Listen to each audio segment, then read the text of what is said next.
साथियों, इस वीडियो में हम स्वास्थ्य कर्मचारियों की समस्या के बारे में बात करेंगे, क्योंकि जो स्वास्थ्य कर्मचारी जिन्हें छत्तीसगढ़ की रीढ़ कहा जाता है, जो कोरोना जैसी महामारी में अपनी जान की परवाह किए बिना लगातार अनवरत सेवा जिनके द्वारा दी गई थी, उन कर्मचारियों को ही उपेक्षा का सामना करना पड़ रहा है। अपने हक और अधिकार की लड़ाई लड़ने के बाद माननीय मुख्यमंत्री महोदय जी के आश्वासन पर हड़ताल को समाप्त करने के बाद भी जो स्वास्थ्य कर्मचारी हैं, उनकी बर्खास्तगी को शून्य घोषित नहीं किया गया है। जिन कर्मचारियों को निलंबित किया गया था, जिनको बर्खास्त किया गया था, उनकी बर्खास्तगी को सरकार ने अभी तक वापस नहीं लिया। विभाग की उदासीनता के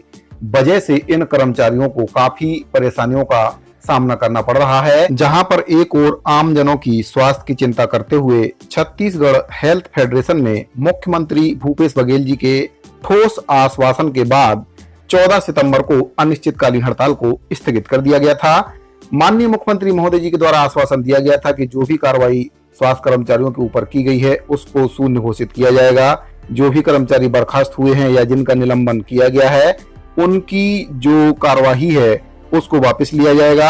आपको बता दें कि स्वास्थ्य कर्मचारी अपनी 5 सूत्रीय मांगों को लेकर हड़ताल कर रहे थे और मुख्यमंत्री महोदय जी के आश्वासन के बाद 14 सितंबर को हड़ताल को स्थगित कर दिया गया था। लेकिन जब स्वास्थ्य कर्मचारी हड़ताल को स्थगित करके ज्वाइनिंग देने पहुंचे, तब अधिकारियों ने उनको ज्वाइनिंग देने से मना कर दिया और लगभग 4500 स्वास्थ्य कर्मचारी जो बर्खास्त और जिनके ऊपर निलंबन की कार्रवाई हुई है, उसको अभी तक शून्य घोषित नहीं किया गया है और कर्मचारियों को बहाल न करते हुए लोगों की जान के साथ अधिकारी खिलवाड़ कर रहे हैं और छत्तीसगढ़ सरकार को बदनाम करने की कोशिश कर रहे हैं। चूंकि पूरे प्रदेश में अभी बारिश का मौसम है, मौसमी बीमारियां फैल रही हैं, वहीं पर दूसरी ओर मिशन इंद्रधनुष का दूसरा चरण भी चल रहा है। शिशु संरक्षण माह भी पूरी तरह से प्रभावित हो चुका है। कहीं कहीं पर बाढ़ की स्थिति भी उत्पन्न हो गई है। ऐसे में अधिकारियों के द्वारा ज्वाइनिंग नहीं लेना, कार्रवाई को शून्य नहीं करना, उनकी कार्यप्रणाली पर संशय पैदा कर रहा है, जो छत्तीसगढ़ में भरोसे की सरकार को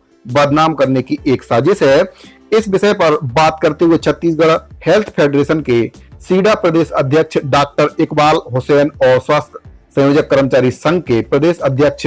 टार्जन गुप्ता ने बताया कि हमने लोगों की स्वास्थ्य व्यवस्था को ध्यान में रखते हुए हड़ताल समाप्ति की घोषणा की थी, लेकिन उच्च अधिकारियों के द्वारा कर्मचारियों के बर्खास्तगी एवं निलंबन की कार्रवाई को शून्य घोषित नहीं करना उनकी वर्तमान सरकार के विरोधी रवैये और लोगों के प्रति उनकी असंवेदनशीलता को प्रदर्शित करता है। उनके द्वारा आगे बताया गया कि जो अधिकारी हैं, उनके द्वारा जो कार्रवाई है उसको शून्य घोषित नहीं करने से और कर्मचारियों को ज्वाइनिंग न लेने से पूरे प्रदेश में नियमित टीकाकरण, मिशन इंद्रधनुष का द्वितीय चरण, शिशु संरक्षण माह, आयुष्मान भारत जैसी योजना, प्रसव सेवाएं पूरी तरह से फेल होती हुई नजर आ रही हैं, जिसके लिए सिर्फ और सिर्फ जो सरकार में बैठे बड़े अधिकारी हैं वो जिम्मेदार हैं और सरकार को कहीं ना कहीं बदनाम करने का उनका ये प्रयास है। क्योंकि जब माननीय मुख्यमंत्री महोदय जी के द्वारा ठोस आश्वासन दिया गया था, उसके बाद ही हड़ताल को समाप्त किया गया था कि आप लोग हड़ताल को समाप्त कीजिए, आपके ऊपर जो भी कार्रवाई की गई है उसको शून्य घोषित किया जाएगा।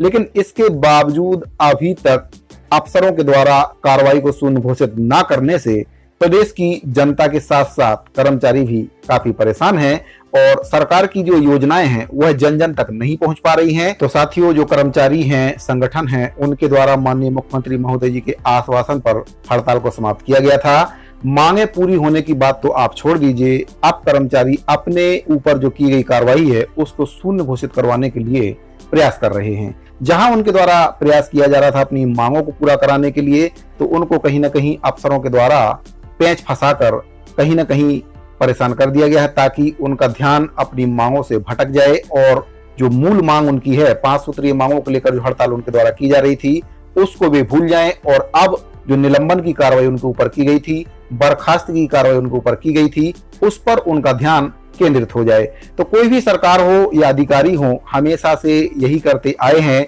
जब भी कर्मचारी अपने अधिकार और हक के लिए लड़ाई लड़ते हैं, तब सरकारों के द्वारा और अधिकारियों के द्वारा उनको इसी तरह से गुमराह किया जाता है, उनके ऊपर कार्रवाई की जाती है और जब हड़ताल समाप्त हो जाती है तो कर्मचारी अपनी मांग को छोड़कर अपनी नौकरी बचाने में लग जाते हैं, ताकि उनकी जो मांग है उस पर वे ध्यान ही ना दे पाएं, वे अपनी नौकरी बचाने में लग जाएं। तो कर्मचारियों की जो नौकरी समाप्त कर दी गई है, निलंबन की कार्रवाई की गई है, बर्खास्तगी की कार्रवाई की गई है, अब जो कर्मचारी संगठन है उस कार्रवाई को शून्य घोषित कराने में लग गए हैं। बाकी जो मांग है वह भगवान भरोसे है। साथियों, इस पूरे मैटर पर आपकी क्या राय है कमेंट बॉक्स में जरूर बताइए। अगर आपको वीडियो पसंद आया हो तो वीडियो को लाइक और चैनल को सब्सक्राइब जरूर कर लीजिए। मिलते हैं अगली वीडियो में एक और महत्वपूर्ण जानकारी के साथ। अभी के लिए दीजिए इजाजत। धन्यवाद।